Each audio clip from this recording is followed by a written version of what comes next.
观之道为实者，大家好，我是你们的挚友小关，很高兴又和大家见面了。呼吸吐纳能排出我们体内的浊气，排出我们体内的毒素，具有解除疲劳、清新头脑、调整经络、调整五脏偏颇等作用。每天吐纳5分钟，胜过长跑半小时。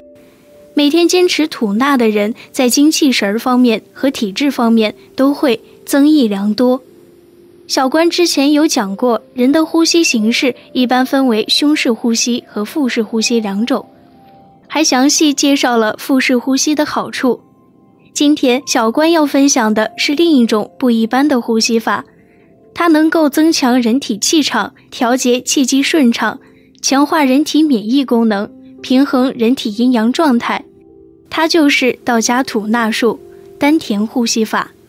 在开始今天的节目之前，希望大家能点点订阅和小铃铛，您的支持是小关最大的动力，感谢大家。仙家云：内练之道，至简至易，惟欲降心火，入水丹田耳。其实丹田呼吸对您来说并不陌生，相信大家曾经都有过这种经验吧，就是当你经过一片玫瑰花园时，或者接获一束玫瑰花时，有没有试着用深呼吸或深情款款的姿势去闻一下玫瑰花香呢？对了，就是这么深情一闻，您就已经做了一次标准的丹田呼吸了。丹田的位置即俗称的下丹田区域，位于肚脐神阙位下4指腹的气海穴与在下4指腹的关元穴之间。古书记载，丹田系位于腹中，低于脐下1寸3分左右，在脐与脊之间，与脐近脊远，约3与7之比。丹田的形状不过若一气囊耳，如气不沉丹田，则囊扁而不开，所以充满气的丹田区域又似灌饱气的气柱，似车轮的内胎，可承受外力的震荡或敲击。丹田呼吸的具体方法，取站、坐、卧姿均可。上虚下实，深呼吸，鼻吸口呼，同时腹部内收，由外往内压密，臀部加紧提肛，气绕会阴穴、长强穴，循后背督脉吸气上行。此时气经明门穴、灵台穴、大垂穴，再过百会穴后，经身体前方中线，绕至面部上嘴唇的眼交穴上，结束督脉，并透过搭鹊桥动作进入任脉。吐纳是有要领的，吐纳并不等于我们正常的呼吸。吐纳即吐故纳新，不但要吐出浊气，还要纳进清气。那么你练的呼吸吐纳方法到底正不正确呢？其实初学者刚开始练习的时候，做50到100下就会浑身脱力，因为这种呼吸是深缓细柔长匀，所以丹田没有气了，就没有一丝力气让自己再继续做下一个。可想而知，对于丹田鼓荡之气的锻炼是多么的困难。所以正常情况下的练习，做到30个左右，丹田就会发热，然后全身出汗。这就是注重练习效率的前提，也从侧面印证了为什么我们会说吐纳5分钟就相当于跑步5公里。因为就练气效率这一块，吐纳并不亚于剧烈运动，因为内在的消耗是非常大的。俗话说运动强筋骨，吐纳肺腑凉，这不是没有原因的。为什么吐纳是功法，不是健身锻炼？这是因为外练筋骨皮，内练一口气。我们注重的就是内练，通过这一呼一吸的练习，能让身体迅速进入有氧状态，增强心肺功能，消耗腹部等堆积脂肪，调节脏腑，排出体内垃圾毒素，强化神经系统等帮助巨大。更关键一点是，明明自己已经大汗淋漓，但是脉搏和心跳却和平时一样，这就是它的神奇之处。如此这般吐故纳新，自然能培补元气，巩固生命之本。在练习中，我们先用逆式腹式呼吸法让丹田发热，吸气时腹部缩小，停止保持5秒钟，并想着丹田有一个火球或金光在发热发光，吐气时腹部恢复原状。同时我们还要做到眼观鼻，鼻观心，心观丹田。它的主要用意在于气到丹田。吸气时因为能量进入丹田，小腹自然就会突出，这才是正确的呼吸吐纳方法。因为要把空气中的元阳带入丹田，但练功初期不容易找到行气的路径，所以我们在任脉上先设点，眼观鼻，鼻观心，心观丹田。这眼、鼻、心、丹田就是点。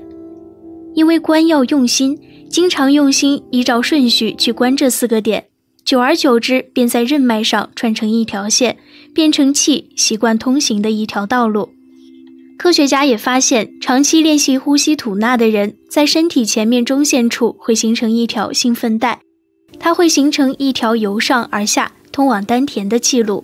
这个兴奋带的电位明显高于其他部位的皮肤，其原因是这条通路上经常有气通过，附近的细胞不断充电的缘故。而且由于我们重复使用同一种神经回路，其中的细胞就会建立更多更强的联系。换句话说，练气初期，气并不认得通往丹田的道路，因此要以心带着气往下走，心不能走得太快，以免气跟不上。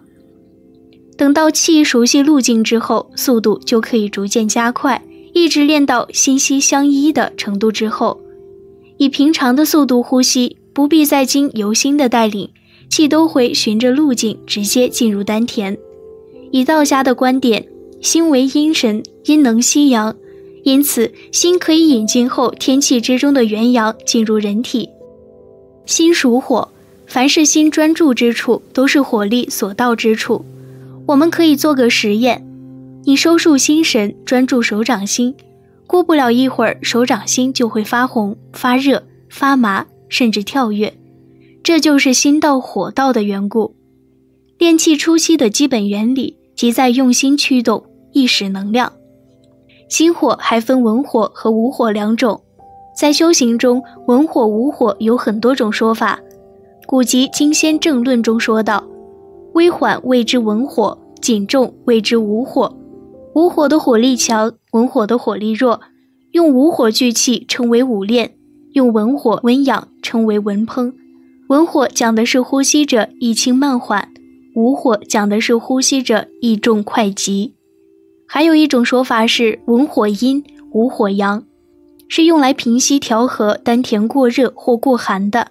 比方说要意念气入下涌泉，但意念轻了，这时候气还没到会阴就散了，没感觉了。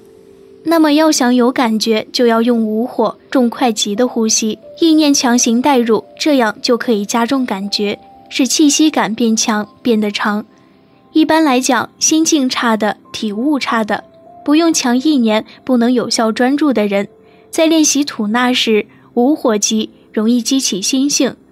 文火缓和心性正好一样平和，因为肉身毕竟未没，而性为根本，所以不伤根本、不伤心性的文火多数为首选。